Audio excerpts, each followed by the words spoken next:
الحمد لله نحمده ونستعينه ونستغفره ونؤمن به ونتوكل عليه ونعوذ بالله من شرور أنفسنا ومن سيئات أعمالنا من يهده الله فلا مضل له ومن يضلله فلا هادي له ونشهد أن لا إله إلا الله وحده لا شريك له ونشهد أن سيدنا محمدا عبده ورسوله صلى الله تعالى عليه وعلى آله وصحبه وبارك وسلم تسليما كثيرا كثيرا أما بعد. میرے پیارے بھائیو، اللہ تبارک و تعالی آپ کی مشائی کو، محنتوں کو قبول فرماوے اور ہم سب کی مغفرت فرما کر اللہ تعالی اس کام کو قبولیت نصیب کرے اور اس کو اللہ ہدایت کا ذریعہ بنا دے.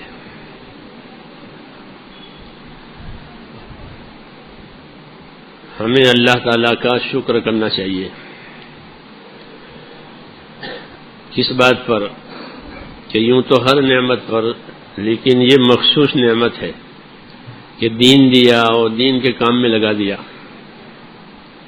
یہ مخصوص ہے، دین بہت خصوصی نعمت جو اللہ نے دی ہے. لقد من اللہ علی المؤمنین اذ بعث فیہم رسولا. یہ خصوصی امتنان اسے کہتے ہیں کہ اللہ نے خاص طور سے کہا کہ مسلمانوں پر اللہ نے بڑا احسان کیا ہے کہ ان کو نبی دیا. ہاں، نبی دین کے لیے ہوتا ہے، نبی اطاعت سکھانے کے لیے ہوتا ہے. یہی ان کے آنے کا مقصد ہوتا ہے، نبی کے آنے کا، کہ وہ لوگوں کو دین سکھاوے، اطاعت سکھاوے، تاکہ زندگی کے ہر کام میں دین اس طرح آ جاوے جس طرح بدن کے ہر حصے میں روح پھیلی ہوئی ہے. بدن کے جس حصے میں سے روح نکل جائے گی وہ حصہ بیکار ہو جائے گا، بلکہ پورے بدن پر وہ بوجھ ہو جائے گا، کیونکہ اس میں سے جان نکل گئی، اس میں سے خون کا دوران بند ہو گیا، تو وہ حصہ بوجھ بنتا ہے. اسے کاٹ کے پھینک بھی نہیں سکتے اور استعمال میں بھی نہیں لا سکتے. ایسے ہی زندگی کا کام کہ اس میں دین نہیں ہے، یا وہ طبقہ جس میں دین نہیں ہے، کہ یہ دونوں بوجھ بنیں گے، رکاوٹ بنیں گے. کام بوجھ بن جائے گا. کام بوجھ بنے گا اس لیے کہ اس پر اللہ تعالیٰ کچھ دے گا نہیں، کیونکہ اس میں دین نہیں تھا. دین نہیں تھا تو نہیں دیں گے. کہ دین تو روح ہے، اور بغیر روح کی چیز مردہ ہوتی ہے، اور مردے کی قیمت نہیں ہوتی. ایسے ہی دنیا کے کام کہ اگر اس میں دین داخل نہیں ہوا وہ مردہ ہے. ہمارے پاس تو تجارت کا بھی دین ہے، ہمارے پاس تو رہن سہن کا بھی دین ہے، ہمارے پاس تو حکومت کا بھی دین ہے، ہمارے پاس تو کھانے پینے کا بھی دین ہے، پہننے اوڑھنے کا بھی دین ہے، سفر کا بھی دین ہے، مرض کا بھی دین ہے. ہاں، ہمارے پاس تو ہر لائن کا دین ہے کہ بیمار ہو گئے کہ بیماری کا دین ہے ہمارے پاس. تندرستی ہے کہ تندرستی کا دین ہے. سفر ہے تو سفر کا دین ہے. غریبی ہے تو غریبی کا دین ہے. مالداری آئی تو کہ مالداری کا بھی دین ہے. جی ہاں، کہ مالداری میں کیا ذمہ داری ہے، غریبی میں کیا ذمہ داری ہے، بیماری میں کیا دین ہے، تاکہ زندگی کی ہر حالت اور زندگی کا ہر کام کہ وہ دین کی روشنی میں اس طرح ہو جس طرح بدن کے ہر حصے میں جان پھیلی ہوئی ہے. جی ہاں، اگر جان نکل جاتی ہے وہ حصہ مردہ ہو جاتا ہے. جی ہاں، اس لیے کہ دنیا مردار ہے کیونکہ اس میں دین نہیں ہے. اور اگر اس میں دین آوے تو یہ وہ بہترین نعمت ہے. دنیا کا مال، دنیا کے اسباب، جو اس میں دین لایا گیا، ہاں، تو یہ بہترین سہارا ہے. نعم المعونہ، اسے کہا نعم المعونہ، بہترین سہار. جیسے گرم کھانا تندرست آدمی کے لیے کتنا اچھا لگتا ہے، اور ٹھنڈا پانی کتنا اچھا لگتا ہے کہ وہ بدن کو بھی سہار دیتا ہے. ایسے ہی کہ دنیا کا ساز و سامان کہ وہ دین کے ساتھ کہ وہ بہترین سہارا ہے، بہترین سہارا ہے، اس لیے دنیا نعمت بن جاتی ہے دین کی وجہ سے۔ اس لیے دین لانا ضروری ہے زندگیوں میں دین آوے، ماحول میں دین آوے، دنیا میں دین آوے، یہ ہماری ذمہ داریاں ہیں امت کی، اس لیے کہ امت کو دین دیا گیا ہے، امت کے لیے رسول بھیج دیا گیا ہے، تو وہ اپنے رسول کی تابع داری میں اپنا کام کرے گی، تو پھر ان کی دنیا صاف ستھری ہے، صاف ستھری۔ مسنون دعاؤں میں یہ دعا مانگی گئی، معصور دعاؤں میں، اللہم انی اسألک عیشۃ نقیہ، اے اللہ میں آپ سے صاف ستھری زندگی چاہتا ہوں، عیشۃ نقیہ، صاف ستھری زندگی، پریشانی بھی نہیں ہے، گناہ بھی نہیں ہے، ہاں عیشۃ نقیہ، صاف ستھری زندگی، ہلکی پھلکی زندگی، جی ہاں، حقوق ادا کرانے والی زندگی، یہ عیشت النقیہ ہوتی ہے، احسان کرانے والے دوسروں پر احسان کریں، مجھے عیشت النقیہ کہ اللہ میں آپ سے صاف ستھری زندگی چاہتا ہوں، عیشت النقیہ ومیتۃ سویہ، اور ڈھنگ کی موت، بے ڈھنگ کی موت نہیں، اطاعت والی، توبہ والی، مغفرت والی یہ موت، عیشۃ نقیہ ومیتۃ سویہ، یہ ڈھنگ کی موت، بے ڈھنگ کی موت نہیں، جی ہاں، بغیر توبہ کی موت یہ بے ڈھنگ کی موت ہوتی ہے، بہت سخت ہوتی ہے کہ بغیر توبہ کی موت آئی، بغیر اللہ کی طرف رجوع کی یہ موت آ گئی۔ جی ہاں، یہ چیزیں مانگی اس لیے ہیں تاکہ لوگ اس کو عمل میں لاویں، مانگ کے سکھاتے ہیں اور حکم دے کے بھی سکھاتے ہیں، یہ حضور کی ذمہ داری تھی کہ آپ نے بعض چیزوں کے حکم دے کے سکھایا کہ یہ کرو، یہ کرو، یہ کرو، یہ کرو، اور بعض چیزوں کو مانگا تاکہ لوگ اس کو سمجھیں کہ یہ ضروری ہے۔ جی ہاں، تو حضور اپنی دعا میں بھی نبی ہیں، اپنی دعوت میں بھی نبی ہیں، دونوں پہلو سے آپ نبی ہیں، اپنی دعاؤں میں بھی نبی ہیں کہ دعاؤں میں بھی وہ باتیں مانگی ہیں جس کی دعوت ہے، جس پر عمل کرنا ہے، جس پر چلنا ہے، جو ہماری ضروری ہے، اور دعوت کے ذریعے تو ساری چیزیں بتائی ہیں کہ یہ کرنا ہے، یہ کرنا ہے، تو نبی اپنی دعوت میں بھی نبی ہوتا ہے، نبی اپنی دعاؤں میں بھی نبی ہوتا ہے، اللہ کے لیے کیا کرنا ہے اور اللہ سے کیا لینا ہے اس کے راستے بتائے کہ اللہ کے لیے یہ کرنا اور اللہ کے لیے یہ لینا، اللہ سے یہ مانگنا، اس لیے دین ہر حال میں ضروری ہے۔ جی ہاں، اس کی یہ محنت ہو رہی ہے، تو میں نے کہا اس پر ہمیں اللہ تعالیٰ کا شکر کرنا چاہیے کہ اللہ نے ہمیں اس کام پر لگا رکھا ہے، اس کا شکر جتنا ہوگا یہ بڑھے گی، ہاں اس کی حفاظت ہوگی، ہاں اس کی ترقی ہوگی، شکر کرنے والوں کو اللہ زیادہ ہی دیا کرتے ہیں، وہ محروم نہیں رہتے، ان کی نعمتوں میں اضافہ ہوتا ہے اور ان کو اجر بھی دیا جاتا ہے، دونوں، جن کی نعمتوں میں بھی اضافہ ہوگا شکر کرنے کی وجہ سے، اور انہیں ثواب جو شاکرین کا ثواب دیں گے، صابرین کو بھی ثواب دیتے ہیں، وہ بے حساب دیتے ہیں، شاکرین کو بھی ثواب دیتے ہیں، ان کا بھی مخصوص ثواب ہے، اور صبر کرنے والوں کا ثواب کہ وہ تو بے حساب ہے، تو اس پر اللہ تعالیٰ کا شکر کرنا چاہیے کہ ہم کو اللہ نے اس میں لگا دیا۔ یہ شکر کا کیا اثر ہوگا؟ تو شکر کا اثر استقامت ہوتا ہے، شکر کہ ہم شاکر ہیں، ہم شکر گزار ہیں، کہ اس کا تمہاری زندگی میں کیا اثر آیا؟ تو شکر کا اثر کیا ہوتا ہے؟ استقامت، پابند ہو گئے، تو جو پابند ہوا وہ شکر گزار ہے، جو آزاد ہوا وہ شکر گزار نہیں ہے، آزاد ہو گئے، آزاد ہو گئے، ذمہ داری پر نہیں رہے، آگے نکل گئے. یہ شاکر نہیں ہے، انہوں نے قدر نہیں کی ہے. نعمت کی بھی قدر نہیں ہوئی اور نعمت دینے والے کی بھی نہیں ہوئی. ہاں، کہ آگے نکل گئے. اور جو استقامت پر ہے وہ شاکر ہے، وہ شکر گزار ہے. ہاں، کہ اللہ نے ہمیں یہ دیا ہے تو ہم اس کے تقاضے پر پابند ہیں. تو جو اس کے تقاضے پر پابند ہے وہ شاکر، وہ شکر گزار ہے. یہ خاص سبق ہے ہمارا. جی ہاں، تو اس لیے اس کی نیت کرو کہ ہم اس پر استقامت سے رہیں گے. ہاں، استقامت اس لیے ضروری ہے کہ دنیا حالات کا گھر ہے، اس لیے استقامت ضروری ہے. یہاں حالات پیدا ہوتے ہیں، اچھے حالات آتے ہیں، اچھے حالات آتے ہیں، تو اچھے حالات میں بھی استقامت ضروری ہے، نہیں تو آدمی پھنس جائے گا. اچھے حالات اس کو پھانستے ہیں.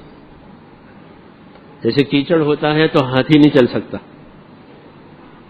کتنا طاقتور ہے ہاتھی، کتنا طاقتور ہے. اسے دیواریں توڑواتے ہیں.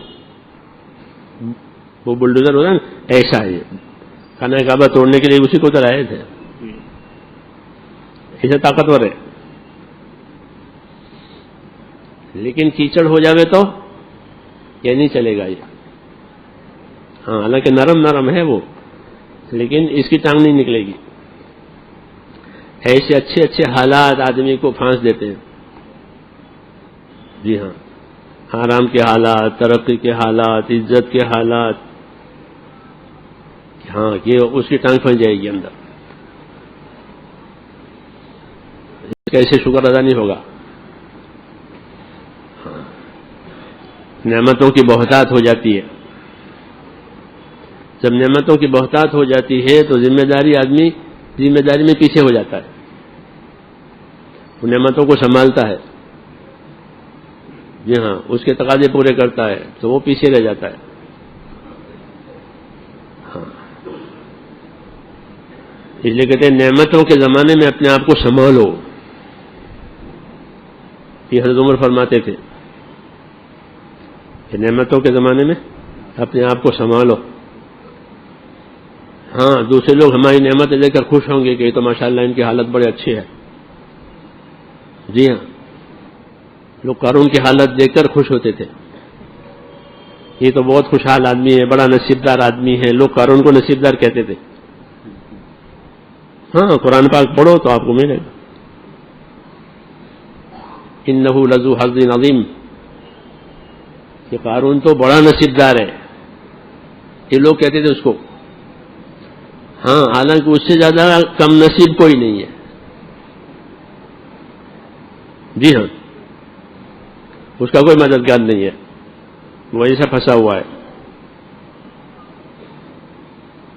لیکن لوگ کیا کہتے تھے کہ یہ خوش نصیب ہے، یہ نصیبدار آدمی ہے، کتنا اچھا ہوتا کہ اللہ بھی ہم کو اس کے جیسا بنا دے. یہ بھی کہتے تھے، یہ بھی کہتے تھے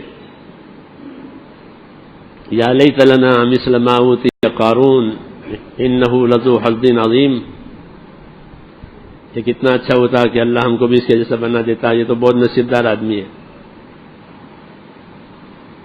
یہ لوگوں کی نظر ایسی ہوتی ہے. دین نہیں ہوتا ہے تو اوپر کی حالت دیکھتے. اس زمانے میں جو دین والے تھے وہ ان کو سمجھاتے تھے کہ یہ نہ سوچو، یہ نہ کہو، بلکہ اللہ تعالیٰ تمہیں جو اجر و انعام دے گا تمہاری کارگزاری پر وہ اس سے بہت بہتر ہے. یہ وہ زمانے کے دیندار ان سے کہتے ہیں جن کے پاس دین تھا.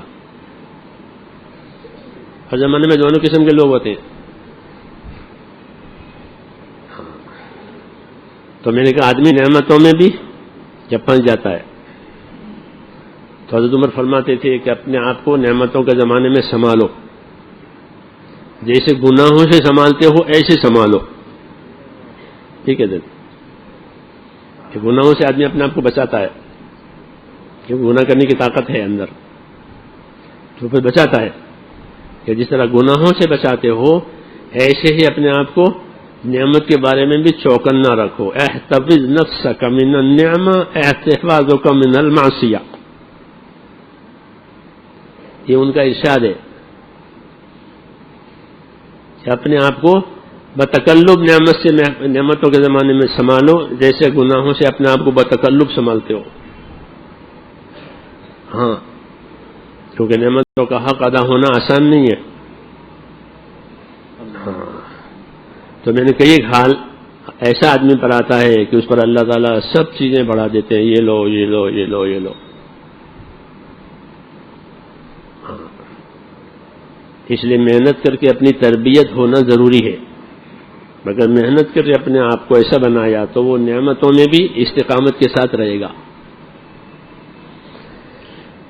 نعمتوں میں استقامت، کہ نعمت کہاں خرچ ہو، کتنی خرچ ہو، کب خرچ ہو.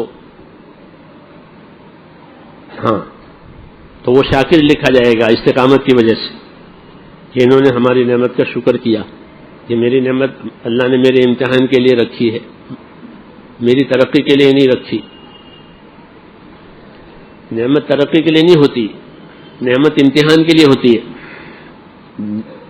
جی ہاں، آدمی اپنے ایمان اخلاص سے ترقی کرتا ہے، نعمتوں سے نہیں کرتا. وہ دلیل کہ اس کی دلیل یہ ہے کہ سلیمان علیہ السلام اپنے جو اللہ نے ان کو ملک دیا تھا، ان کی دعا پر انہیں ملک دیا تھا، بادشاہ بنا دیا تھا. بہت بڑی بادشاہت دی تھی، بڑی بادشاہ، کہ ایسی بادشاہت کسی کو نہیں ملی. تو وہ فرماتے تھے یہ میرا امتحان ہے، میری ترقی نہیں ہے. لیبلونی اشکر ام اکفر، کہ اللہ یہ ملک دے کر اب مجھے بھی دیکھے گا کہ میں اس کا شاکر بنتا ہوں یا ناشکرہ بنتا ہوں. تو انہوں نے اپنے ملک کو ترقی کا معیار نہیں بتایا. ہاں، کہ مجھے ملک ملا ہے کہ یہ میری ترقی کا معیار نہیں ہے.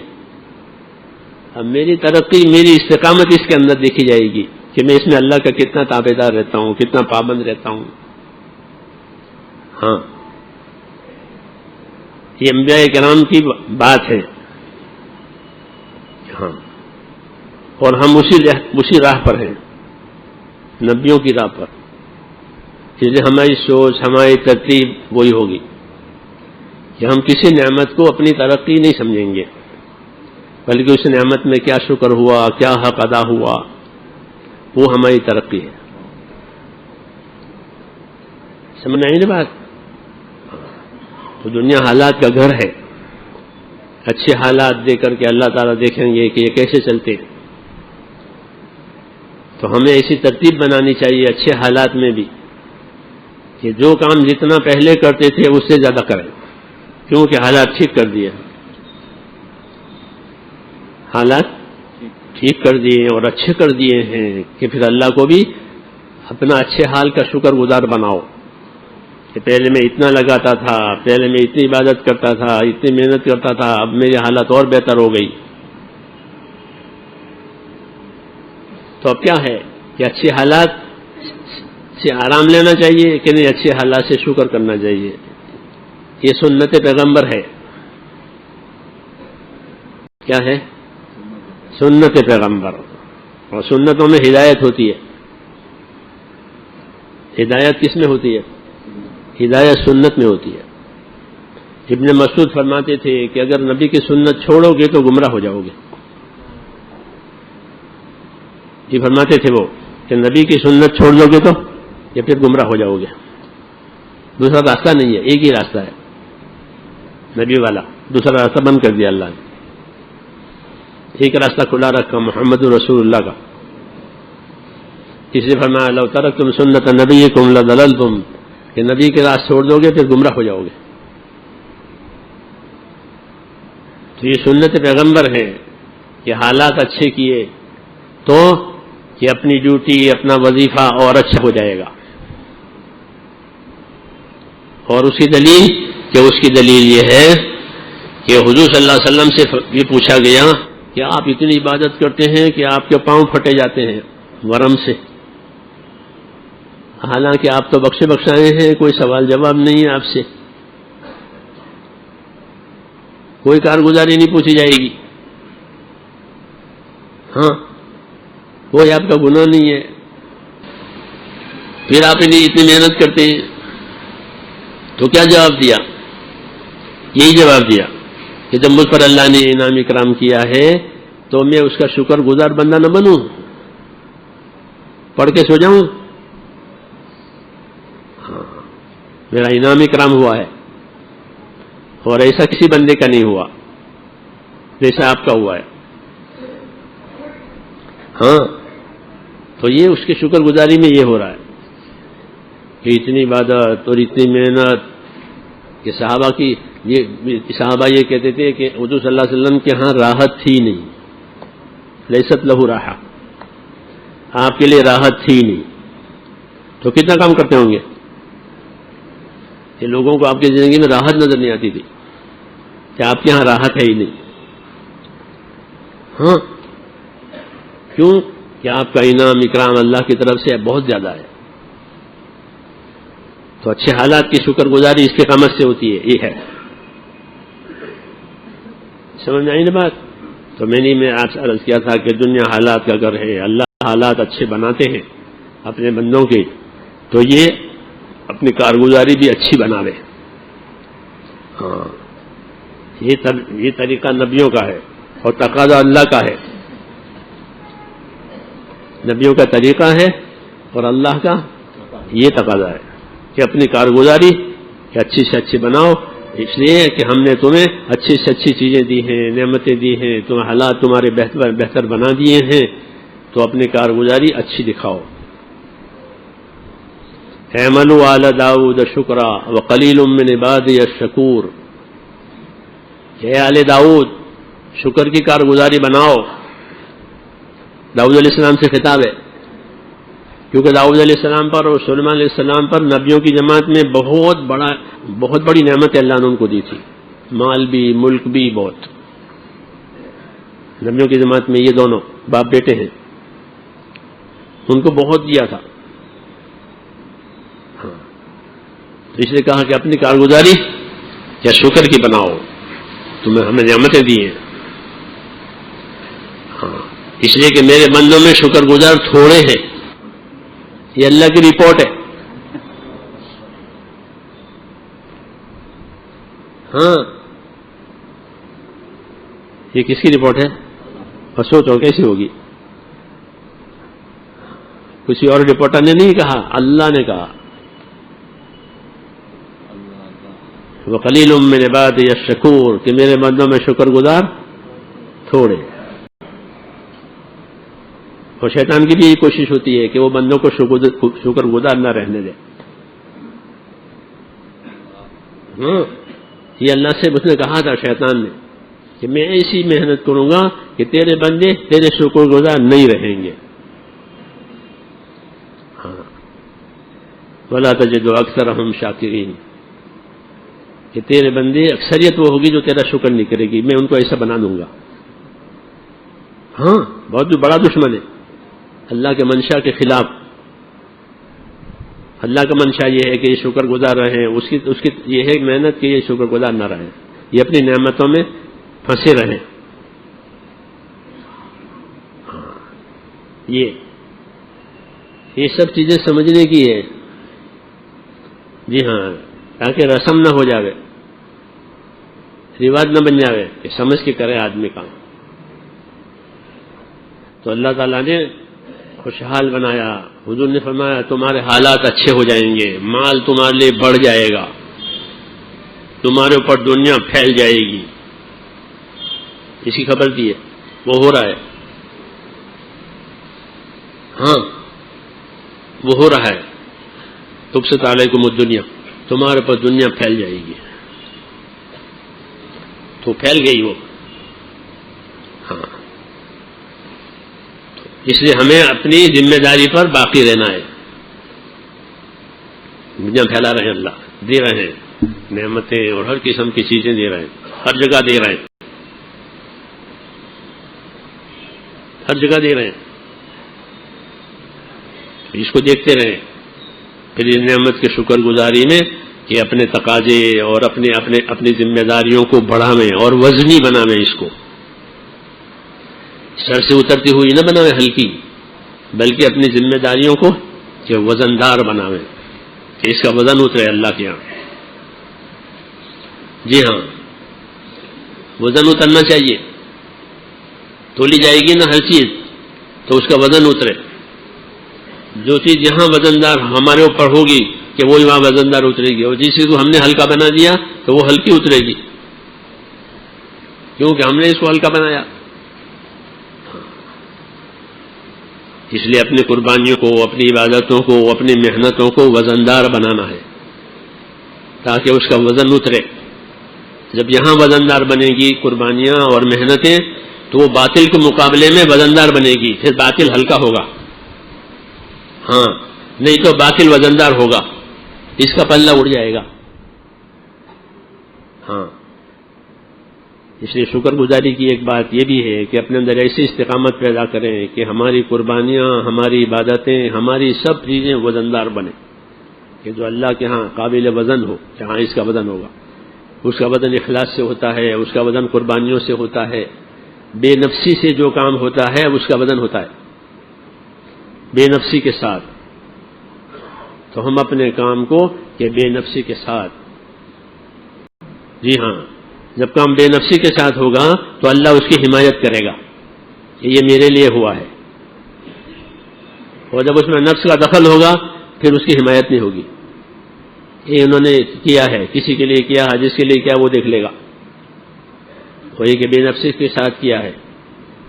ہاں، اپنی ذمہ داریوں کو پورا کرنا، تو اپنی ذمہ داریوں کو ہم پورا کریں، خوشحالی میں اس کو وزندار بناویں، کہ خوشحالی ہمارے ہاں ترقی نہیں ہے بلکہ خوشحالی ہمارے مذہب میں امتحان ہے۔ جیسے میں نے سلیمان علیہ السلام کی بات کہی، یہ امتحان ہے میرا ملک، حالانکہ نبوت ہے آپ کے پاس، کوئی دوسری بات ہی نہیں ہے، پھر بھی وہ کہہ رہے ہیں کہ یہ میرے لیے میرا امتحان۔ تو ہم اپنی خوشحالی کو، اپنی نعمتوں کو، اپنی تندرستی کو، ہاں، اس کو اپنا امتحان سمجھ کر اس میں کامیاب ہو جائیں۔ کامیابی ہوگی محمد صلی اللہ علیہ وسلم کے طریقوں سے، اور طریقے سے نہیں ملے گی کامیابی۔ ہاں، باقی سب یا تو باطل ہے یا وسائل ہے،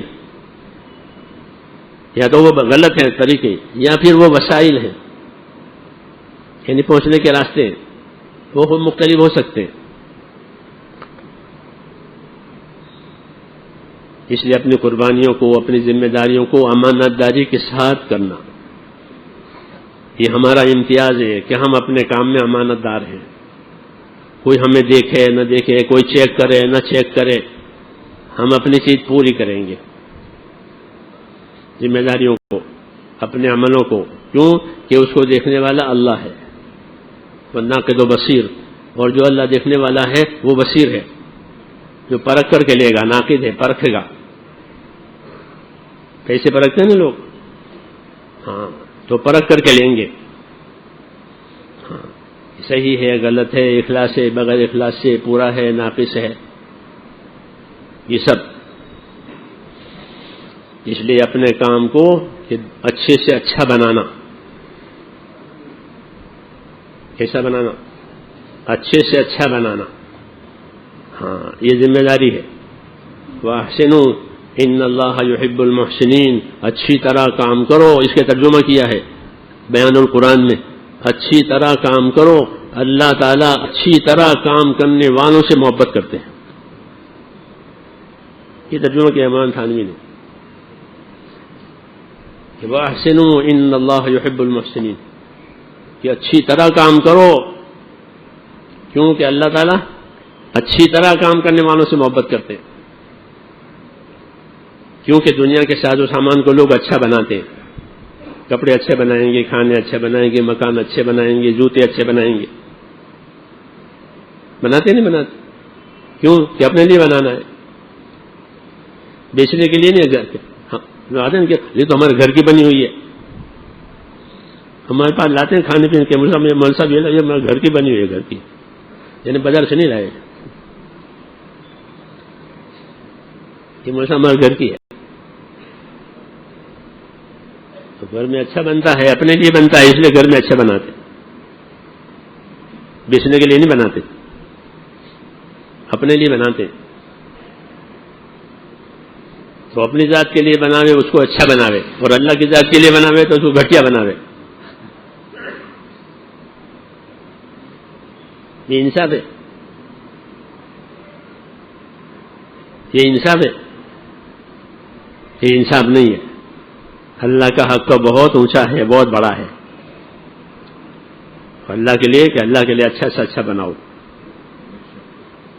ہاں، ہر عمل کو کہ اللہ کے لیے اچھا بناؤ.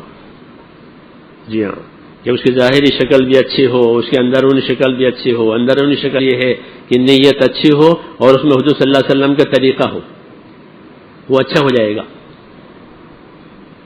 ہاں، پھر رواج سے بچ جائے گا اور ریا سے بھی بچ جائے گا.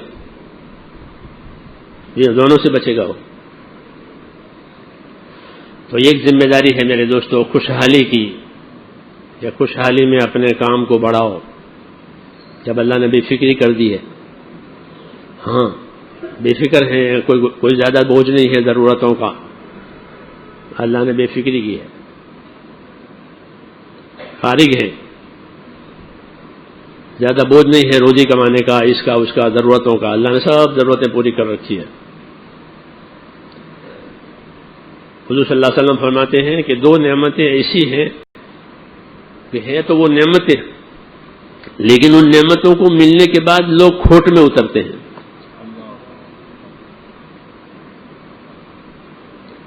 کس میں؟ کھوٹ میں اترتے ہیں. ہے نعمت، یہ وہ کون سی نعمت ہے کہ ایک نعمت تو فراغت ہے، آدمی فارغ ہے، کچھ نہیں ہے، نہ کوئی بوجھ ہے، نہ کوئی فکر ہے، نہ کوئی ضرورت باقی ہے، سب ضرورتیں اللہ نے پوری کر دی ہے، فارغ ہے.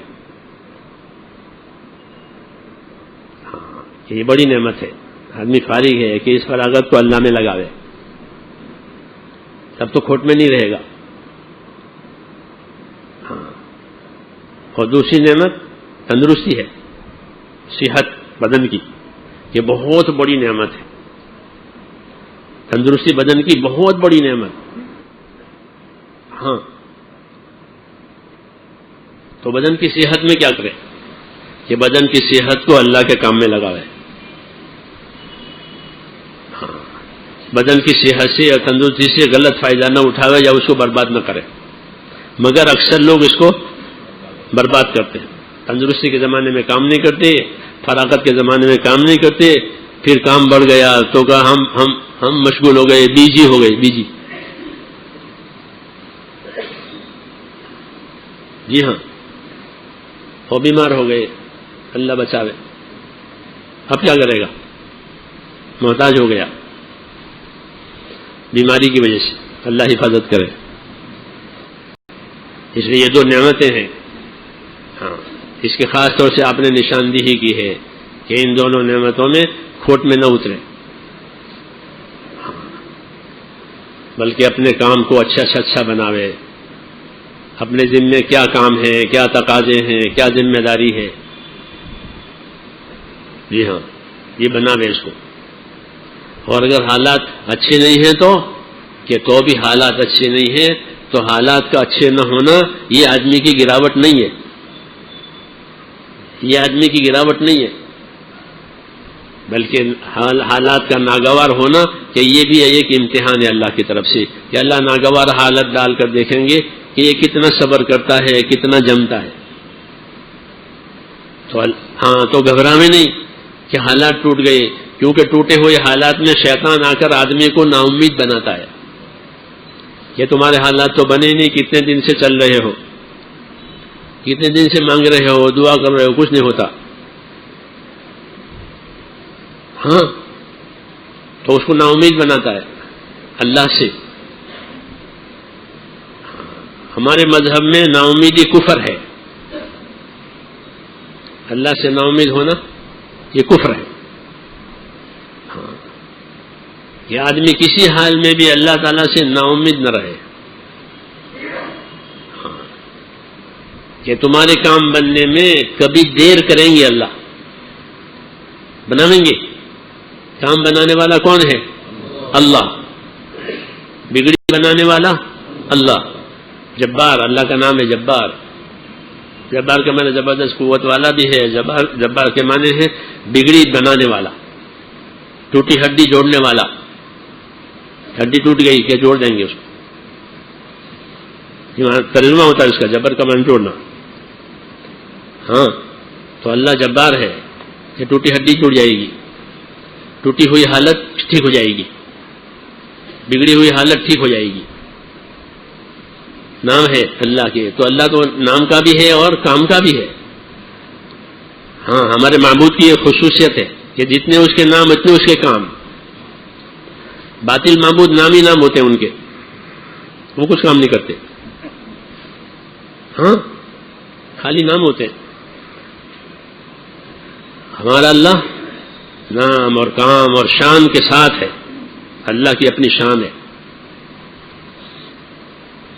جی ہاں، تو اللہ کی اپنی شان ہے. تو نبیوں کے کاموں میں اللہ اپنی شان کھولتے ہیں. کیا کھولتے ہیں؟ اپنی شان کھولتے ہیں.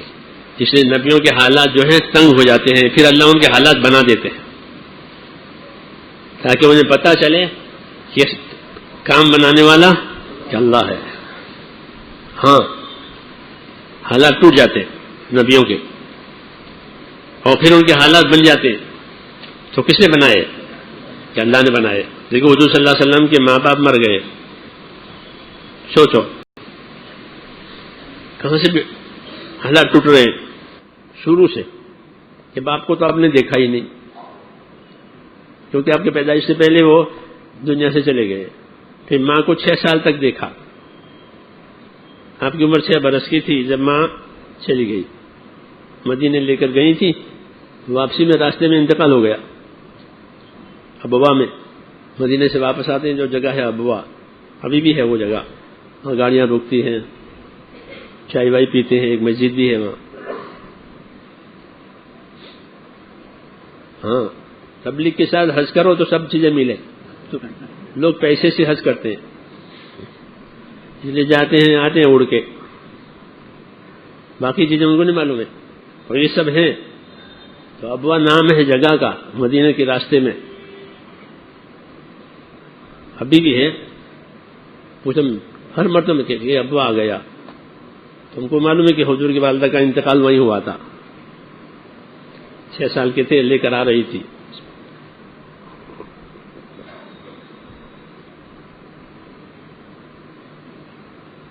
تو ماں بھی چلی گئی. ہاں،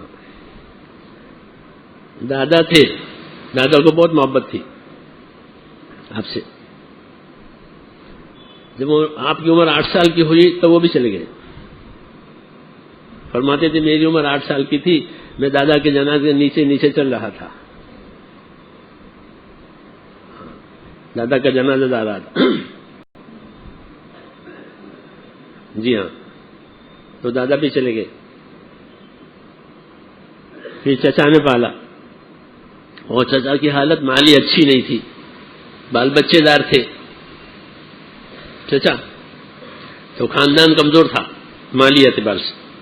تو حضور فرماتے تھے میں نے بکریاں چرائی ہے پیسوں سے. جی پیسوں سے، یعنی بکریاں چرانے کی اجرت لی ہے. قراری ایک قیرات، ایک سکہ مدینہ مکے میں چلتا تھا قیرات، جیسے ہمارا روپیہ ہے. تو مجھے بکریاں چرانے پر وہ چند قیرات ملتے تھے. میں نے مکے والوں کی بکریاں چرائی. ہاں، شروع سے حالات ٹوٹ رہے ہیں. سمجھ میں آئی نا بات؟ یہ تو پھر حالات کس نے بنائے؟ ہاں، اور آخر تک پھر نبوت ملی تو اور مشکلیں کھڑی کر دی لوگوں نے. جی ہاں، بہت مشکلیں کھڑی کر دی، بہت ایذائیں ملی. کوئی چیز باقی نہیں رہی ایذا کی، ہر قسم کی ایذا ہو گئی. ہاں، یہ سب چیزیں ہوتے ہوئے پھر اللہ نے حالات بنا دیے. یہ نبیوں کی زندگی کہ ان کے حالات ٹوٹ گئے اور انہوں نے اپنے کام کو سنبھالا اسی حال میں، پھر اللہ نے حالات بنا دیے.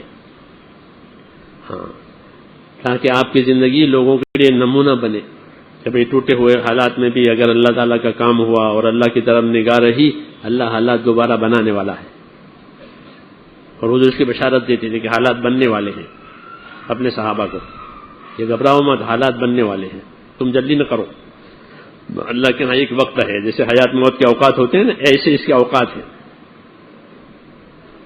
جلدی نہ کرو، حالات بننے والے ہیں. تو ایسے ہم کو بھی ہے کہ خدا نہ خواستہ اگر حالات ٹوٹے ہوئے ہیں تو گھبراؤ مت، حالات بننے والے ہیں کہ اللہ حالات بناوے گا. جس طرح رات کے اندھیرے سے دن کا اجالا لاتا ہے کہ رات پوری اندھیر ہو گئی، کہیں بھی اجالا نہیں ہے، اور پھر اللہ لاتے ہاں رات کو دن سے بدل دیتے ہیں، ایسے حالات بدل دیں گے. یہ تسلی دی ہے. تو اس میں اللہ تعالیٰ کو اپنا کام دکھاویں، جتنی طاقت ہے اتنا، کتنا جتنی طاقت ہے اتنا دکھاویں. یہ امانتداری کی بات ہے، ہماری اتنی طاقت ہے تو اس سے زیادہ بوجھ نہیں ڈالیں گے اللہ تعالیٰ.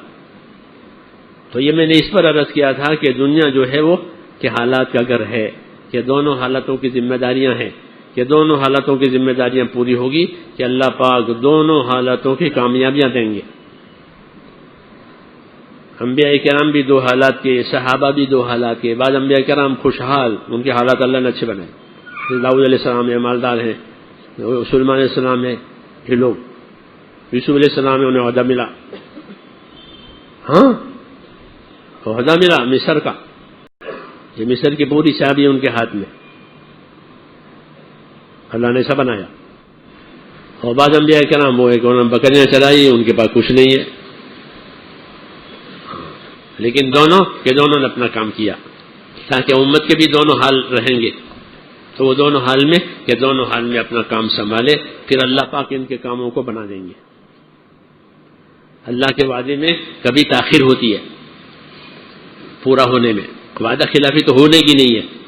ہاں تاخیر ہوگی، کبھی جلدی ہوگی، کبھی تاخیر سے ہوگی، اور یہ حکمت پر ہے، یہ مجبوری پر نہیں ہے. اللہ مجبور نہیں ہے، لیکن حکمت کا تقاضا ہے کہ اس کو مؤخر کرنا ہے تو اس کو مؤخر کرتے ہیں، مدد کو مؤخر کرتے ہیں.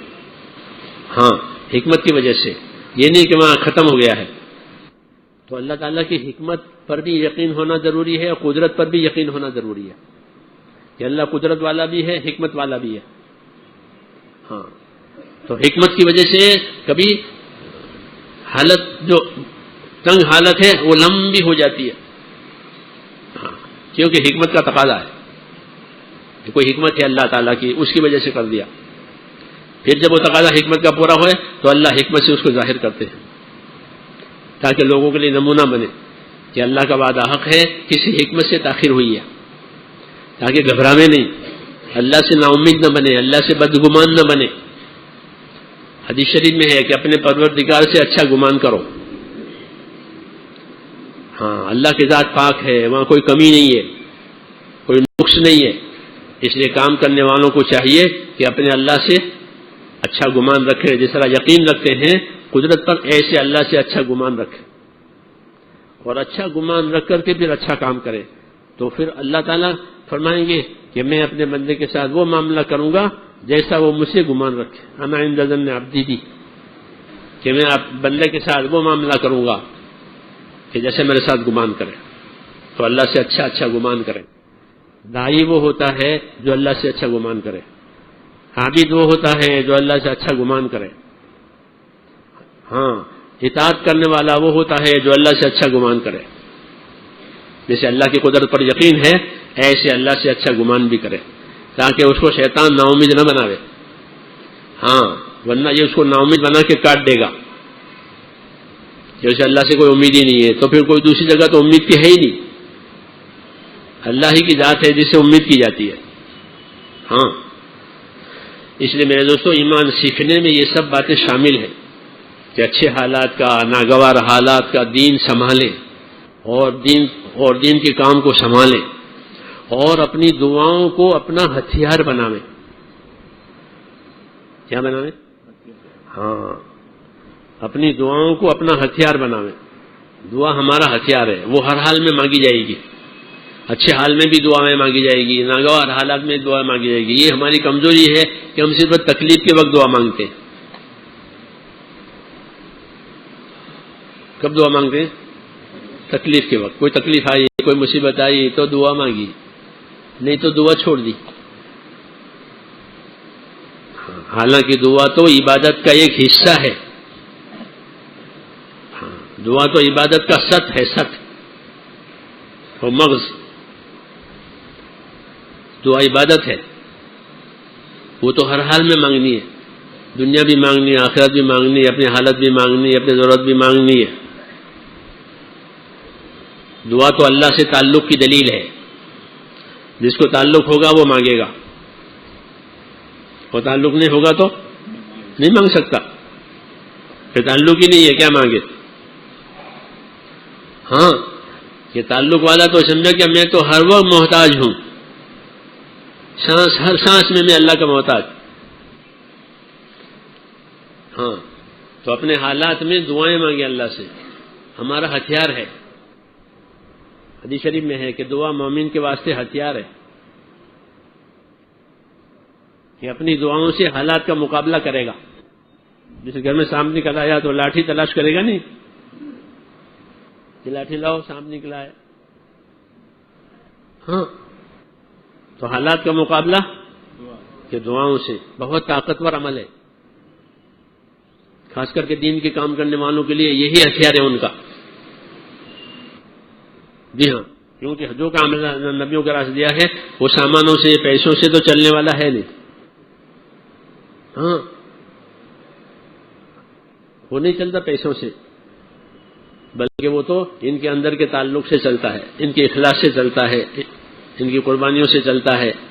ہوش میں ان پر حالات آتے ہیں تو وہ دعا مانگتے ہیں. کیا مانگتے ہیں؟ کہ اللہ سے دعا مانگو.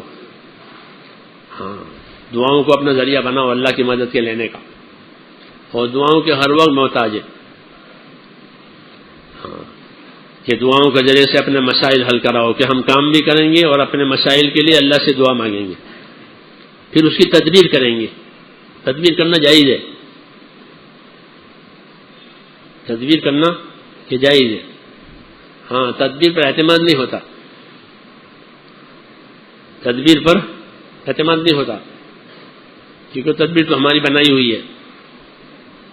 ہاں، لیکن اللہ کی قدرت پر اعتماد کرنا اور اللہ سے دعا مانگنا ہر حال کا عمل کر کے، تو یہ دعا جو ہے کہ وہ ہتھیار کا کام دے گی. مسلمانوں کو دعاؤں کا ہتھیار دیا گیا ہے.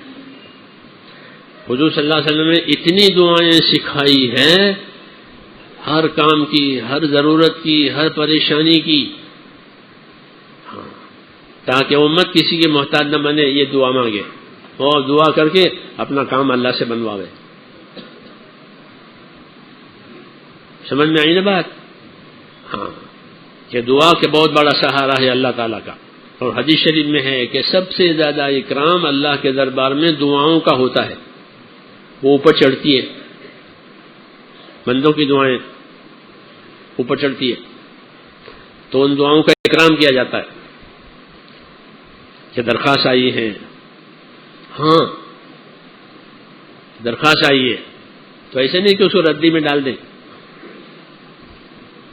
جس دنیا میں ہوتا ہے کہ نہ، حدیث میں رسول صلی اللہ علیہ وسلم سب سے زیادہ اکرام اللہ کے دربار میں دعاؤں کا ہوتا ہے.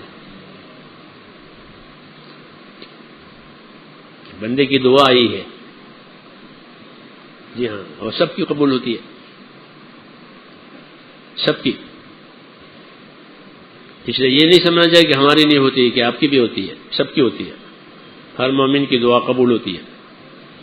جی ہاں، اس کو ایمان کا تعلق ہے. اس لیے حدیث میں یہ بات فرمائی گئی کہ سب سے زیادہ اکرام اللہ کے دربار میں کہ دعاؤں کا ہوتا ہے. ہاں، لمبی لمبی دعائیں حضور صلی اللہ علیہ وسلم نے مانگی ہے.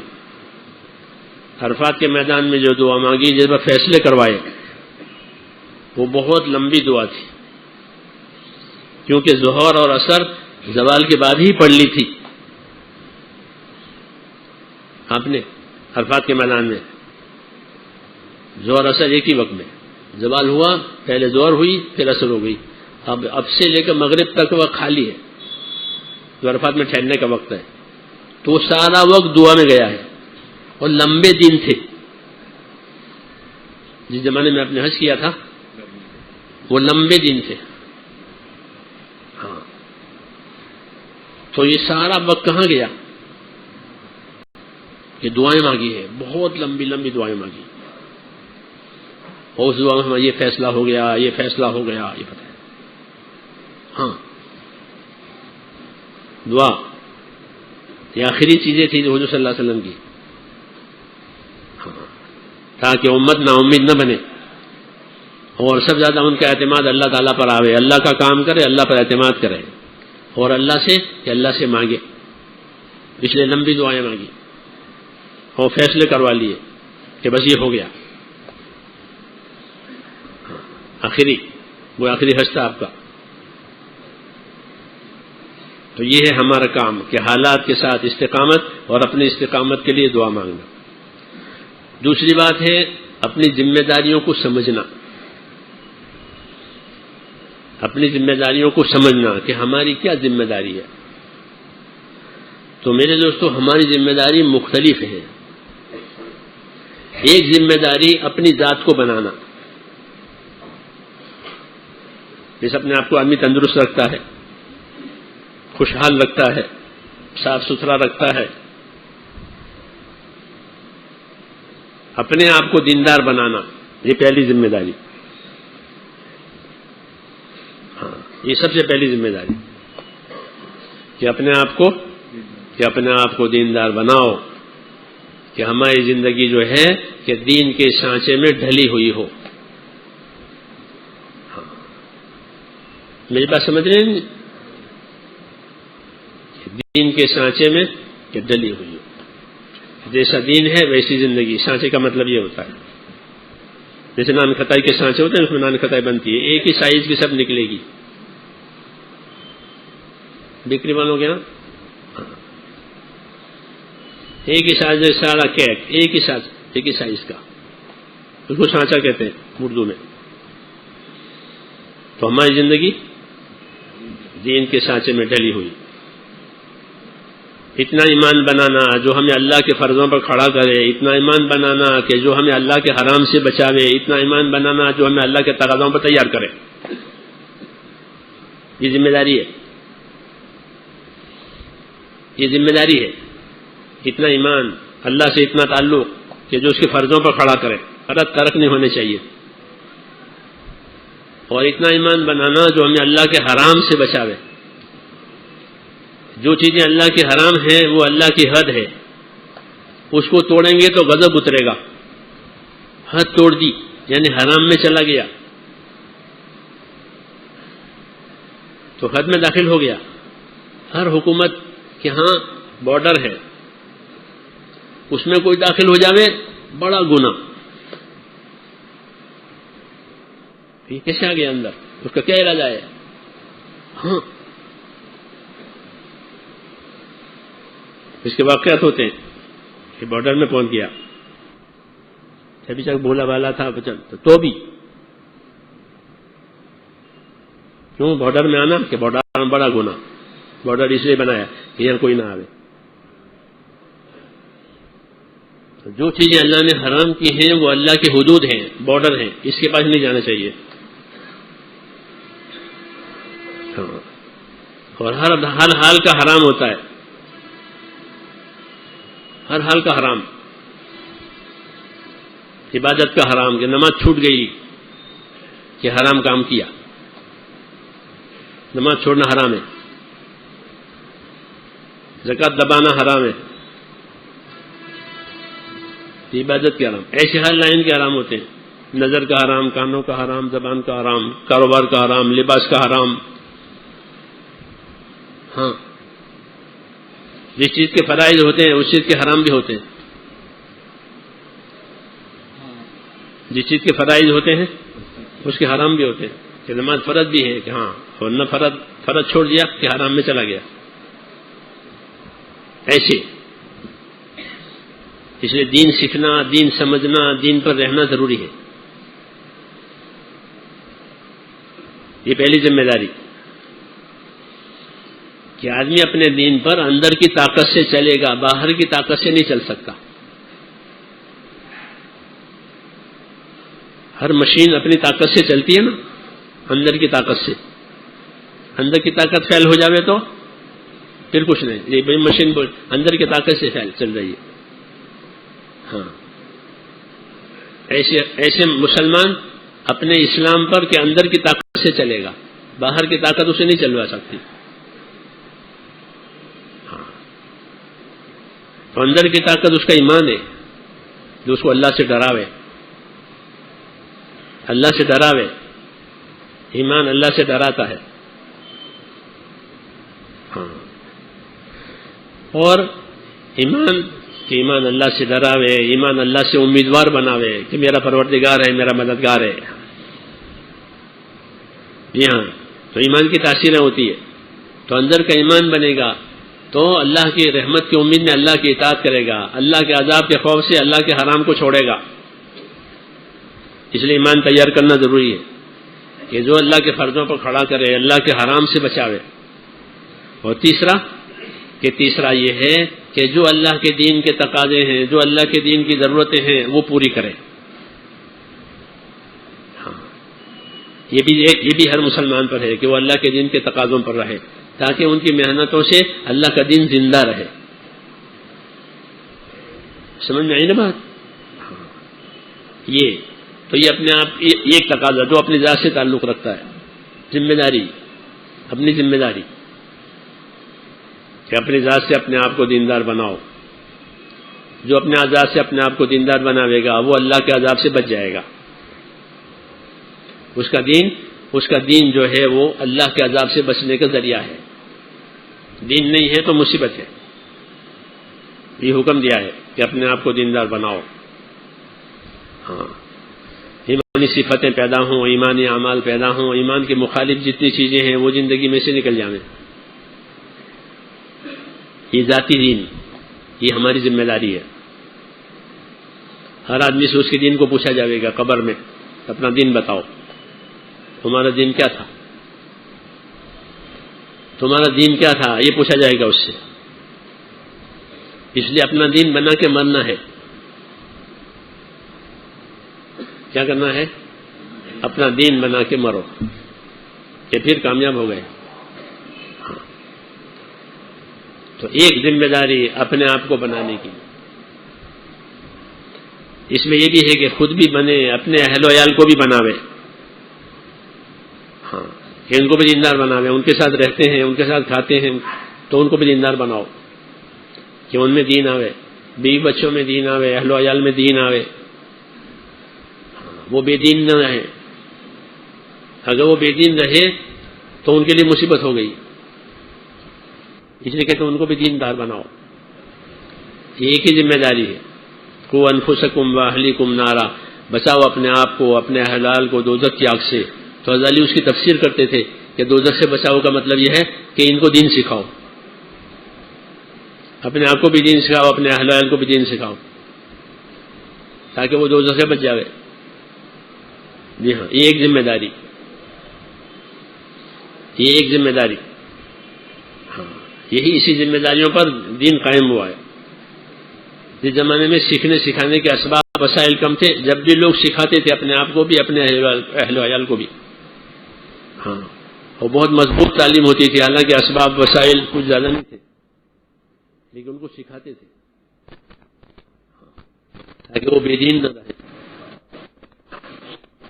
دوسری ذمہ داری ہوتی ہے کہ اپنے ماحول کو دیندار بناؤ. ہر نبی اپنے ماحول کے لیے بھیجا جاتا تھا کہ یہ ماحول ان کو دیا ہے کہ اس ماحول میں دین لاؤ. تو وہ اس ماحول میں دین لاتے تھے. ان کو خاص ایریا دیا جاتا، جیسے ڈویژن ہوتے ہیں پولیسوں کے، ڈاک خانوں کے،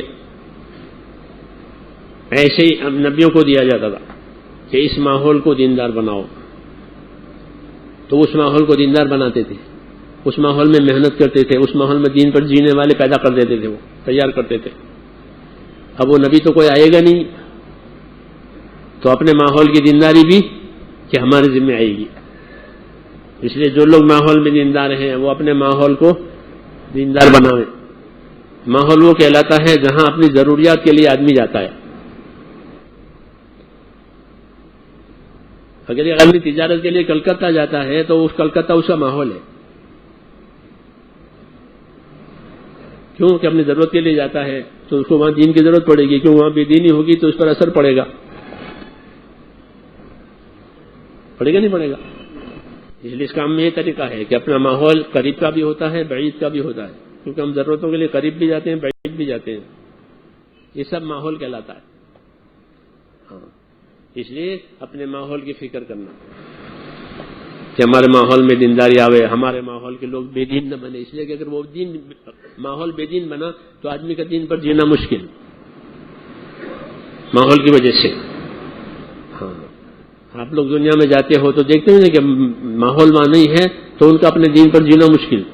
ہم امریکہ میں تھے سن 80 میں، تو ہمارے ایک ڈاکٹر صاحب تھے، پڑوس کے تھے، دیندار آدمی تھے. تو گرمی کا زمانہ آیا، ہمارا تو وہاں سال لگا تھا، تو گرمی کا زمانہ آیا تو وہ موزے پہنے چمڑے والے. تو گرمی کا زمانہ آیا تو وہ موزے پہنے چمڑے والے، چمڑے کے موزے پہن کے جانے اسپتال. میں نے کہا ان سے، میں نے کہا گرمی نہیں لگتی آپ کو؟ کہ مول صاحب وہاں پاؤں نہیں دھو سکتے، پاؤں نہیں دھو سکتے اسپتال. وہ ٹپ ہوتے ہیں، ٹپ ہاتھ دھونے کے، تو ٹپ میں ہاتھ دھو سکتے ہو، پاؤں نہیں دھو سکتے. ہم لوگ اناڑی، ہماری جماعت صرف انگوٹھا چھاپ تھے ہم لوگ. تو ایک ہمارے ساتھیوں نے وہاں ٹپ میں پاؤں دھو لیے. وہاں ایک ایریا ہوتا ہے کیفیٹیریا، وہاں لوگ چائے پانی کرتے ہیں، گاڑیوں والے اور یہ سب،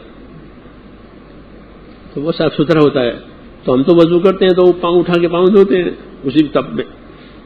او ہو، تو ہمارے 2 ساتھیوں نے پاؤں دھو ڈالے اندر. تو کمپلین ہوئی کہ انہوں نے یہاں پاؤں دھوئے ہیں. اور پھر وہ برش والا آیا، پاؤڈر والا آیا، تو وہ اس کو دھویا اور پاؤڈر سے کیا کر. اب ہمارے تو 5 مرتبہ پاؤں دھلتے ہیں.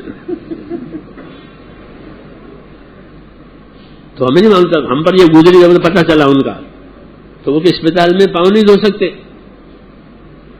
تو میں وضو کر کے مسا کر لیتا ہوں، تو پاؤں دھونا بھی مشکل ماحول نہ ہونے کی وجہ سے. ہاں، ماحول کی. اس لیے نبی ماحول بناتا کہ اس ماحول میں سب دین پر جیئیں. ماحول ہوا تو سب دین پر جیئیں گے. جیسے سردی میں سب کو سردی لگے، گرمی میں سب کو گرمی لگے، ایسے دین کا ماحول تو سب کو دین لگے گا. منافق بھی حضور کے زمانے میں مان نہیں چھوڑتے تھے اور آپ کے ساتھ غزوات میں بھی جاتے تھے بغیر اخلاص کے. نفاق ہے، مگر ماحول ہے نا تو چھوڑ نہیں سکتے، نہیں تو ان کا کھل جاتا ہے. تو وہ آپ کے ساتھ غزوات میں بھی جاتے تھے.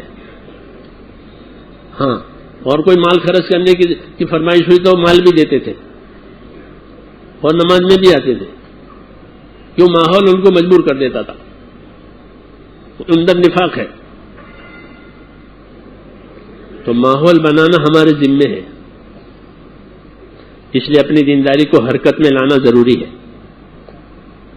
جب حرکت میں دینداری آئے گی تو ماحول بنے گا. حرکت کو اور دعوت کو ہر کام کے ساتھ جوڑا گیا ہے. علم دعوت کے ساتھ، ذکر دعوت کے ساتھ، عبادت دعوت کے ساتھ، اخلاق دعوت کے ساتھ، سب چیزیں دعوت کے ساتھ، تاکہ یہ سب چیزیں پھیل جائیں. جیسے جاری پانی میں کوئی چیز ڈالو تو وہ بہہ جائے گی. جاری پانی ہوتا ہے، اس میں کوئی بھی چیز ڈالو وہ چلے گی. تو یہ جاری پانی کی طرح سے رکھا کہ دین کو جاری پانی کی طرح بناؤ، تاکہ وہ گدلا بھی نہ ہو، صاف ستھرا بھی رہے، اور اس کے ذریعے سے کہاں کہاں تک بات پہنچ جائے. اس لیے دین کے ہر کام کو حرکت اور دعوت کے ساتھ جوڑا گیا ہے. ہاں، سب چیزوں کو یہ جوڑا گیا ہے. اس لیے سب چیزیں پھیل گئی. ایمان پھیل گیا، اخلاق پھیل گئے، اخلاص پھیل گیا، علم پھیل گیا، ذکر پھیل گیا. ہاں، اب حدیثیں پڑھو تو ابھی وقت نہیں ہے. کہ ہاں سمجھے نہیں کہ وہ حرکت سے مل گیا. ایک چھوٹے سے صحابی تھے, وہ بچپن میں ایمان لائے تھے, تو وہ اپنی جگہ پر رہتے تھے. کہا کہ ہماری جگہ ایسی تھی کہ وہاں پانی کا چشمہ اور پانی تھا, تو آنے جانے والے تمام قافلے اس پانی پر سے گزرتے تھے. تو میں ان سے پوچھتا رہتا تھا, چھوٹے تھے, کیا پوچھتے تھے کہ قرآن پوچھتا تھا ان سے. تو میں نے ان آنے جانے والے قافلوں سے بہت سا قرآن سیکھ لیا. لو پانی پر سے قافلے گزر رہے ہیں, تو وہ سب قافلے ایمان والوں کے ہوتے تھے. اور میں تو جا نہیں سکا حضور کے پاس, لیکن میں نے ان سے قرآن سیکھا.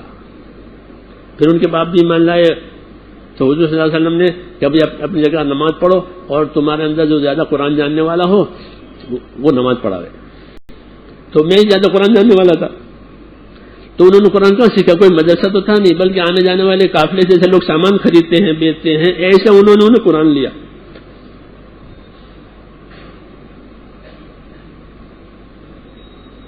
قرآن شریف کو بھی حرکت دی, چلے جاؤ اور پہنچاؤ. تو جیسے تجارت کے سامان کو حرکت ہوتی ہے, تو تجارت کا سامان کہاں سے کہاں پہنچ جاتا ہے, پہنچتا نہیں پہنچتا, کیونکہ اس کو حرکت دی ہے. ہوائی جہازوں سے, پانی کے جہازوں سے, جی ہاں, خشکی کے راستے سے تجارت کے سامان پہنچائے جاتے ہیں اور لائے جاتے ہیں. ایسے ہی دین کے کام کو حرکت سے جوڑا گیا ہے تاکہ ہر خیر پھیل جاوے, ہر خیر پھیل جاوے. تو ماحول میں پہنچ جاتی وہ, اور اگر اس کو سکڑ کے رکھ دو تو پھیلے گی نہیں, وہ ماحول اس کے خلاف بنتا چلا جائے گا. تو اپنے علم پر عمل کرنا مشکل ہو جائے گا, اپنے دین پر چلنا. جیسے میں نے ڈاکٹر صاحب کی طرح پابند ہو سکتا, ہاں پابند ہے. بزرگوں سے اس کا تعلق تھا, مولانا احمد علی صاحب لاہوری سے ان کا تعلق, ان کے بیٹوں سے. لیکن اب ماحول کہاں کا, امریکہ کا. ہاں, تو حرکت دینے سے ماحول بنتا ہے, ماحول میں چیز پہنچتی ہے. حضور صلی اللہ علیہ وسلم نے امت کو حرکت دی ہے, امت کو حرکت دی ہے کہ امت اپنا دین کو لے کر حرکت میں آوے. تو حرکت میں آنے کا فائدہ کہ خود اپنے دین پر باقی رہے گی اور دوسروں کو دین مل جائے گا. جسے بیچنے والوں کو نفع ملتا ہے, وہ خریداروں کو مال ملتا ہے, پھر یہ پھرتے ہیں نا. ہاں, تو لوگوں کو مال مل جاتا ہے اور ان کو نفع ملتا ہے. ایسے ہی امت میں تو اس لیے اپنے ماحول کو دیندار بنانا یہ ذمہ داری ہے. ہاں, کہ اپنے ماحول کو دیندار بناؤ, کہ تمہارے ماحول میں گوشے گوشے میں دین کی ہوا پہنچ جاوے, دین کی روشنی پہنچ جاوے. اس کو مقامی کام کہتے ہیں, مقامی محنت کہتے ہیں. یہ نبیوں کی تھی, مقامی محنت نبیوں کی محنت کا نمونہ ہے کہ ان کو ایک مقام دیا جاتا تھا, یہاں کام کرو, تو وہ اس ماحول کو گرما دیتے تھے اپنی محنت سے, وہ ماحول دیندار بن جاتا تھا. پھر دین والے کامیاب ہو جاتے تھے, جنہوں نے نہیں مانی وہ ہلاک ہو جاتے تھے. ہاں, ایسے کام کرتے تھے ایک مدت تک. تو مقامی جو محنت ہے اس کی مشابہت نبوت کی محنت سے ہے. اور تیسری ذمہ داری پورے عالم کی ہے, پورے عالم کی, کہ پورے عالم کی ذمہ داری یہ امت کے ذمہ ہے. جیسے حضور صلی اللہ علیہ وسلم پورے عالم کے لیے ہیں, پورے عالم کے لیے. قل یا ایھا الناس انی رسول اللہ الیکم جمیعا, کہ اے نبی بتا دو, اے لوگو, اے مسلمانوں نہیں, اے عرب نہیں, اے لوگو, تو لوگوں سب آ گئے. اے لوگو, میں تم سب کی طرف سے اللہ کا بھیجا ہوا رسول ہوں. ہاں, تو آپ کو سارے عالم کے لیے, اور امت بھی سارے عالم کے لیے. اخرجت للناس, وہ بھی للناس ہے, یہ بھی للناس ہے, ایک ہی بات. یہ امت بھی پورے عالم کے لیے, کہ نبی کی ذمہ داریوں کو سمجھے گی, سیکھے گی اور پورے عالم میں لے جائے گی. پورے عالم میں لے جانا, کہ یہ بھی ہماری ذمہ داری ہے. آخری امت ہے, ان کے بعد آخری پیغام ہے. اس کے بعد کوئی امت نہیں ہے, جیسے اس کے بعد کوئی نبی نہیں ہے, اس امت کے بعد کوئی امت نہیں. اور ان کے نبی کے بعد کوئی نبی اپنی دعوت لے کر نہیں آئے گا. ہاں تو یہ آخری ذمہ داری ہماری پورے عالم کی، یہ پورے عالم میں اللہ کی بات چلے، یہ تیسری ذمہ داری ہے. ہاں اور یہ بڑی ذمہ داری ہے. یہ ایسی ذمہ داری ہے کہ اگر عالمی حساب سے کام ہوا تو مقامی کام کو بھی سایہ ملے گا، اور مقامی کام ہوا تو شخصی زندگی کو بھی سایہ ملے گا. جیسے عالمی تجارت چلتی ہے، عالمی تجارت ہے نا، بین الاقوامی انٹرنیشنل تجارت، تو اسے سارے شہروں میں مال آتا ہے، سارے شہروں میں مال جاتا ہے، ہر قسم کا مال. کیوں کہ انٹرنیشنل تجارت کے دروازے کھلے ہیں. اور جب سارے شہروں میں ہر قسم کا مال آئے گا تو ہر آدمی کی ذاتی ضرورت پوری ہو جائے گی. مجھے دوا کی ضرورت ہے کہ دوا یہاں آ رہی باہر سے، مجھے فلاں چیز کی ضرورت ہے کہ وہ بھی باہر سے آ رہی ہے. کیوں؟ تجارت کے دروازے کھول دیے. تو یہ کام تجارت کی طرح سے ہے. اگر تجارت عالمی پیمانے پر کھلی ہوئی ہے تو ہر شہر میں ہر چیز جا سکتی ہے، اور ہر آدمی کو اپنی ضرورت کی ہر چیز مل سکتی ہے. اس لیے اوپر کا درجہ ہے ختم نبوت والی محنت کا. یہ محنت چالو کرو کہ ہر جگہ پورے عالم میں آ جائے، تو اس کے نیچے جو مقام کی محنت ہے وہ بھی ہو جائے گی. کیونکہ وہاں کام سیکھ کرائیں گے، اپنے مقام پر کریں گے، اپنے مقام پر کام کریں گے تو ہر آدمی کی ذاتی زندگی میں دین آنے کا امکان ہو گیا. کیونکہ وہ ہر آدمی میں محنت کریں گے اپنے مقام پر. یہ ترتیب ہے. تو میں انڈونیشیا گیا تو ان کو اشکال تھا کہ ہندوستان میں اسلام پھیل گیا تو یہاں چلے آئے. ہاں ہوا نا. شروع پہلی جماعت تھی میری وہ سماٹرا میں 1972 میں، 38 سال ہو گئے. تو ہم نے ان کو بٹھا کے یہ بات سمجھائی تھی، یہی کہ ختم نبوت کے طرز پر کام کرو گے عالمی تو اس کے نیچے مقامی تقاضے پورے ہوں گے، اور مقامی تقاضے پورے ہوں گے تو شخصی زندگی دیندار ہو جائے گی. پھر تاجر میں تجارت کا دین آئے گا، مزدور میں مزدوری کا دین آئے گا، مالدار میں مالداری کا دین آئے گا.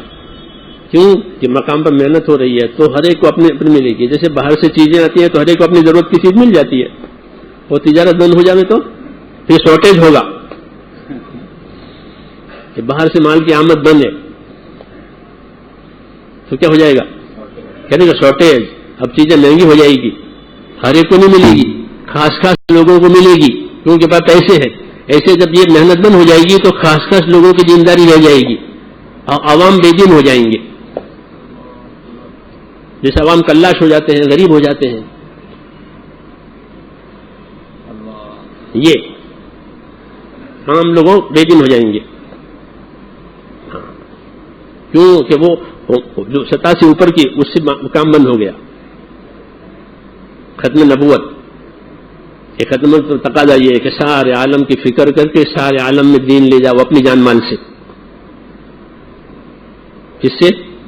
اپنی جان مال سے. یہ آسان ہے، کسی کے محتاج نہیں ہے. جس کے پاس جتنی طاقت ہے اتنے لگاوے ہے، جس کے پاس جتنی طاقت ہے اتنے لگاوے ہے، تو اللہ ان کو اور دیں گے. جیسے صحابہ نے اپنی طاقت لگائی پھر اللہ نے ان کو دیا. پہلے فقیری آئی، محتاجی آئی، بھوک آئی، پھر وہ بھوک ختم ہو گئی، پھر بہت دیا. ہاں بہت دیا اللہ نے، کہ کوئی تقاضا باقی نہیں رکھا کہ فلاں کام کرے کہ میں کروں گا. طاقت بھی ملی خوب. ایسے ہی کہ خرچ کرو اللہ تم پر خرچ کرے گا. حضور فرماتے تھے تم لگاؤ اللہ تم پر لگاوے گا. ہاں تو یہ ہے ہماری ترتیب کہ عالمی سطح پر فکر کریں تاکہ ہر گوشے میں نور پہنچ جائے. یہ اصل ہے حضور صلی اللہ علیہ وسلم کا منصب ہے. یہ پورے عالم کی فکر کرنا، پوری امت کی فکر کرنا. حضور نے قربانی کی بھی بکری کی دی تو پوری امت کو ثواب ہو جائے اس کا کہ یہ بکرا جو ہے یہ میری امت کے لیے. 2 بکرے ذبح کیے، 2 مینڈے حدیثوں میں. 1 مینڈا ذبح کر کے کہ یا اللہ یہ کس کے لیے؟ میری امت کے لیے. تو ہمارے پاس حضور کے مینڈے کا ثواب ہے. ہاں آپ نے ہمارے لیے 1 مینڈا قربان کیا پوری امت کے لیے، ہے نا؟ حدیثوں میں پڑھنا، علماء سے پوچھو. ہاں تو آپ کی قربانی کا ثواب ہمارے پاس ہے. جی ہاں ہم امت میں ہیں. ایسے آپ کا کام کہ وہ ہر امتی کے ذمہ ہے. خوش نصیب ہے جو اس سطح پر اپنے جان مال کو سوچے کہ اللہ دے گا، اور جو اللہ دے، نبی کی سنت یہ تھی کہ امت کا مال امت کے لیے. حضور کے پاس آتی تھی نا، بہت چیزیں آتی تھی، تو وہ کہاں جاتی تھی؟ کہ امت پر لگا دیتے تھے. یہ نبی کی سنت تھی کہ امت کا مال. آپ کے پاس ہدیے آتے تھے، نذرانے آتے تھے، ہاں بہت بہت چیزیں آتی تھی. جی ہاں، جب آپ کی شان ظاہر ہو گئی پھر بہت بہت دنیا آتی تھی. تو کس کو دیتے تھے؟ عائشہ کو، چلا الماری میں رکھ دو یہ چابی، کہ نہ. ہاں، بلکہ ایک دفعہ عائشہ کو 7 دینار دیے تھے بیماری میں کہ اس کو کسی کو دے دینا، وہ آپ کی بیماری کی وجہ سے دے نہیں سکی. پھر تقاضا ہوا کہ عائشہ وہ دیناروں کو کیا ہوا؟ کہ یا رسول اللہ آپ کی بیماری کی وجہ سے دے نہیں سکی، تو دے دو. میں اللہ کے پاس یہ حال میں جاننا نہیں چاہتا کہ میرے گھر میں دینار ہو. تو امت کا مال امت کے لیے، امت پر لگایا، اللہ کے بندوں پر لگایا. یہ سنت پیغمبر ہے، اس کو ایثار کہتے ہیں. کیا کہتے ہیں؟ ایثار. کہ اپنی ضرورت نہیں دیکھی، دوسروں کی دیکھی، اس کو ایثار کہتے ہیں. یہ نبی کہ ایثار سے کام پھیلا ہے، ایثار سے دین پھیلا ہے، ایثار سے لوگ اپنے بنے ہیں. ان کو احسان کیا ہے اور ان سے کچھ نہیں مانگا، اس لیے محبت ہو گئی. تو ہم اپنی جان مال لگاویں گے نا تو لوگ ہم سے محبت کریں گے، پکی بات ہے. دیکھ لینا کہ جہاں جان مال لگاؤ گے وہ آپ سے محبت کریں گے، جہاں جان مال لگا وہ آپ سے محبت کریں گے. ہاں، اس لیے اپنا جان مال لے کر کے پورے عالم کے حساب سے کام کرنا، تو پورے عالم پر ہدایت بھی آئے گی، پورے عالم پر مدد بھی آئے گی اللہ کی. یہ اللہ کے وعدے ہیں. ہاں، اس لیے اپنے کام کو اچھی طرح سمجھنا، گہری نظر سے سمجھنا، تاکہ ہم متاثر نہ ہوں اور اپنا کام کریں. اپنی ذاتی زندگی بھی زنداری بنے، ہمارا ماحول بھی زنداری بنے، اور سارے عالم میں بھی یہ جاوے کہ حضور صلی اللہ علیہ وسلم کی دعوت اور نبوت کہ وہ تو بارش کی طرح سے ہے. بارش کی سب کو ضرورت ہے، کوئی بغیر بارش کے زندہ نہیں رہ سکتا. رہ سکتا ہے؟ ہاں، اللہ تعالیٰ ضابطے سے بارش برساتے ہیں، ہر سال بارش ہوتی ہے، اس لیے بغیر یہ زندہ نہیں رہیں گے. ایسے ہی آپ نے فرمایا میری دعوت، میری نبوت یہ بارش کی طرح سے ہے، سب کی ضرورت کی چیز ہے. لیکن بعضوں کو ضرورت کا پتہ نہیں ہے، اس لیے ان کو پتہ کرنا اور ان کو اس کے لیے طلبگار بنانا. یہ دعوت کی غرض ہے کہ لوگ دین کے طلبگار بنے، پھر وہ دین لیں گے. ہاں، پھر وہ دین حاصل کرنے کی تدبیریں کریں گے. جیسے ایڈورٹائز والے ہیں نا، اپنے ایڈورٹائز سے لوگوں کے دلوں میں اس کی طلب پیدا کراتے ہیں، پھر وہ خود خریدیں گے، ادھر بھی خریدیں گے، قسطوں پر خریدیں گے، سود سے خریدیں گے، کیونکہ طلب ہو گئی، اب وہ مجبور ہیں. ایسے امت میں دین کی طلب پیدا کراؤ تو امت خود دین تلاش کرے گی. ہاں، اللہ نے ان میں صلاحیت رکھی ہے، چاہے ہمارے اندر اہلیت نہ ہو تو بھی کام کرو. مولانا علیہ صاحب فرمایا تمہارے اندر اہلیت نہیں ہے کام کرنے کی تو بھی کام کرو.